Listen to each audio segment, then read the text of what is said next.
This is JordanTower with JT News. I'm sorry for the late start. I needed to find some motivation. Let's get right into it. Hit that subscribe button. Hit that like button. We got breaking news on Tay-K. Before we get to that, let's quickly go over Lil Reese.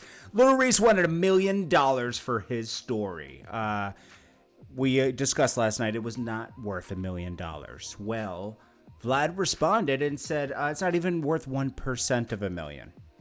I agree with him because come on, bro. All you are, Lil Reese, you're into an issue with somebody, and it's kind of like, you know, people are glad you're okay. Nobody wanted anything bad to happen to Lil Reese, but come on, bro. Like, it's not worth $1 million. Let's be honest, okay? You can't make a movie out of this, okay? It's not that crazy, okay? So then we got Tay-K. So Tay-K is now facing the maximum penalty, or life in prison, or the maximum penalty, which we know that is. But he was already sentenced to 55 years for taking out that 23-year-old Mark Saldivar. Now he's officially indicted on a new charge of taking somebody out at Chick-fil-A, San Antonio, Texas. For Tay-K, this indictment means prosecutors can now seek the maximum penalty, life or we know what up. So, damn, you know, I mean, you can't just run around taking people out or being with people that are taking people out. Let's be honest, okay? We don't want people like that out here, you know? But it's unfortunate because he was talented and he could have done something different with his life. So, you know, when you're young, you gotta be careful. You can do dumb things because our mind, yeah, we've all done dumb stuff. I'm sure we didn't do things like this, but, we've all done dumb things when we were young, made the worst decisions. Lastly, we got Colin Kaepernick, okay? Colin Kaepernick stood for some, you know, he took a kneel. It was for police brutality. He got let go. Eventually, the team just let him go. And, you know, he stood for something. Luckily, he got a deal with Nike and a bunch of other people. And he got all this, you know, endorsements. He's been an activist out here. Been staying ready to go back to the NFL at any time. It seemed like he was a little blackballed. Jay-Z got in there. He did some type of deal like 2 months ago everyone was talking about. And I was wondering, is he going to do anything about this? You know, like, you know, he said something to kind of like take the heat off the NFL a little bit. But he did somehow. Kaepernick got a decision this week to see him play and see what he's looking like. And maybe a team will pick him up. Now, opportunity is not always going to just come. People were complaining about, he wasn't notified in enough time and everything. That's life, man. That's life. You might be selling, you might be providing a service right now, and say you install televisions. I don't know, and then now Hilton, the corporation Hilton, might come to you and say, "Hey, we really like how you hang televisions. We're going to give you 3 of our hotels to do, 300 rooms." Oh, I'm not prepared, bro. Like, I didn't get enough notification. I don't have enough brackets. Okay, well, get the brackets. Just like he had to get to Atlanta. And now they wanted a private practice. Okay. Let me see. Let me read everything about it. So they wanted, let me go through what the NFL issued. So he kind of sabotaged it. I'm going to be honest with you. I know some people don't like that. I was happy for him. I was like, oh, good. He's going to get back to work. You know, he stood for something, made some change. He's doing his activist stuff, which is great.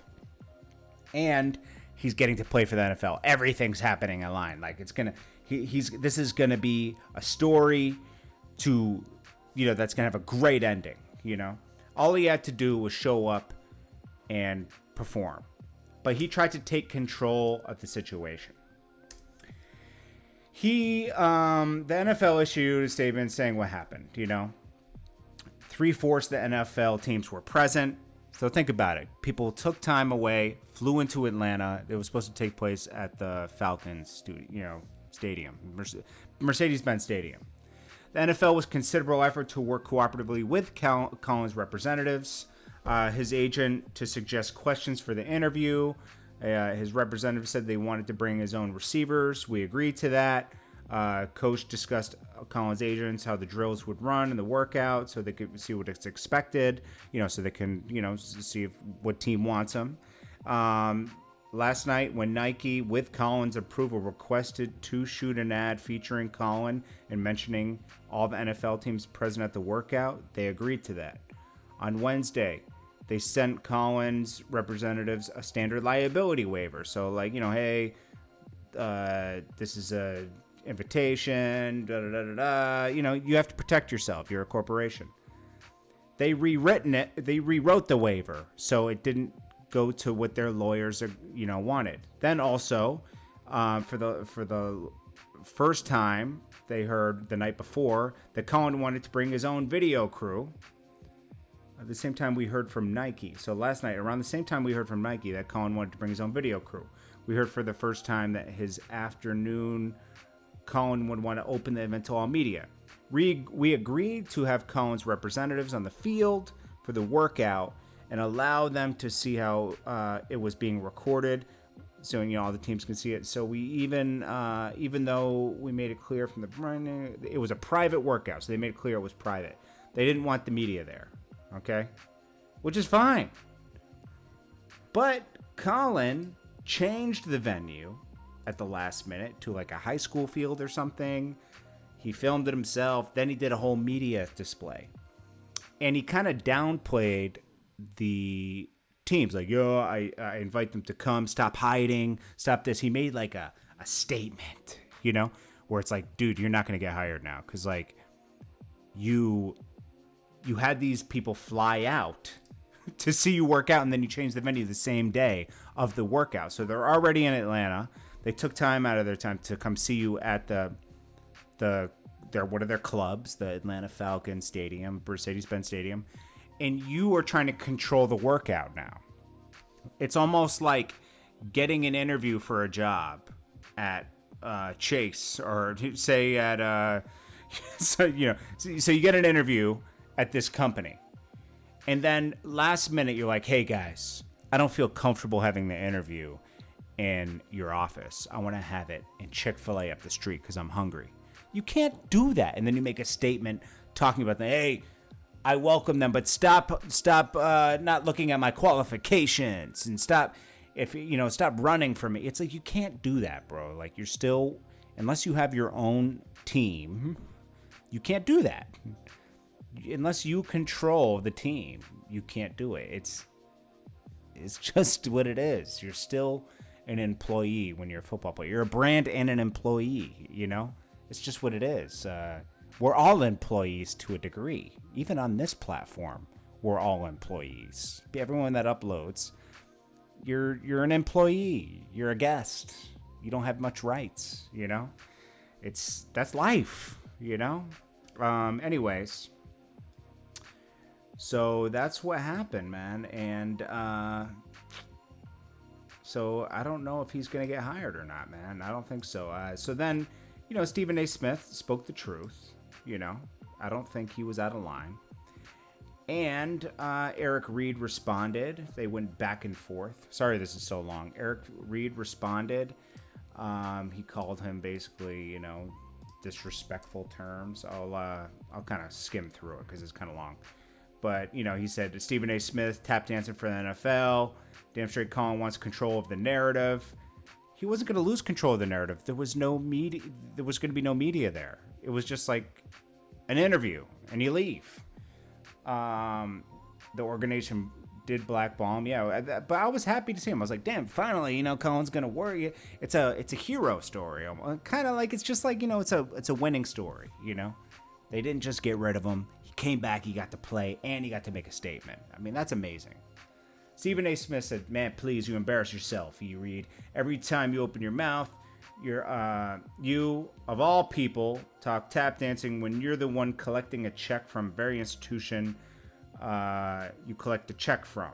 You're collecting a check from the very institution you collect a check from. You, E. Reid, who takes a knee supposedly for your brothers, yet attacks brothers, Malcolm Jenkins, Jay-Z, me, at every time you get a chance, and you got the nerve to call out the NFL when your beef was supposed to be with society in regards to police brutality and racial oppression. What's your plan, huh? Beat up everyone that utters a word you disagree with? It's true. I'm sorry, he's right. And then he also said, All brothers, by the way, let me tell you something, Reid. Kaepernick has been supported. We've all said he was done wrong. He was blackballed. He should be in the league. Who the hell hasn't acknowledged that? But life isn't fair. It ain't ideal, and at some point, you've got to grab the opportunity. Caps occurred today. And what does he do? He alters the process and shows up with a t-shirt alluding to slavery for a job interview. When yes, you're going to wake the hell up and realize that maybe, just maybe, the enemy at this point ain't the NFL. It's not Malcolm Jenkins, Jay-Z, me. Maybe the enemy is you, your childish tendencies. So he goes on about that. He made good points. Eric Reid responds, Malcolm X said, if you're not careful, the newspapers will have you hating the people who are being oppressed. I mean, come on. The media does control the narrative, but in this case, no media was involved. It was a job interview. He said, you embody this quote. You, Malcolm Jenkins, and Jay-Z prance around doing NFL's bidding. Try to bury Colin. I stand for the truth, justice, or... Listen, this was about police brutality. We're losing, and that needs to be addressed. We have an issue in this country. He said, then Stephen A. Smith said, the more you talk, the more ridiculous you sound. Actually, it's worse than that, I thought. You're the one tweeting at me hours before a game. And speaking of the game, weren't you in Atlanta in attendance for Kaepernick's workout yesterday before having to leave early to play for a team in a league you're feeling so oppressed by? Wasn't that you? Just asking. Hold on, I have more. The same Malcolm X who we all revere for life, you just brought up, acknowledged there were slight errors in his thinking. You didn't bring that up. You Eric Reid, went through the same process.